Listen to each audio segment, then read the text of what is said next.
¿Recuerdan la Avalanche? Ya está ya arrancadita. Están todas las partes que cambiamos.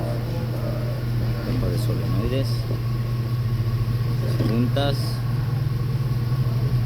levas. Por ahí están también los lifters, las cabezas y todo lo demás. Ahí está la hendidita, jalando bien sin hacer ningún ruidito, todo perfecto.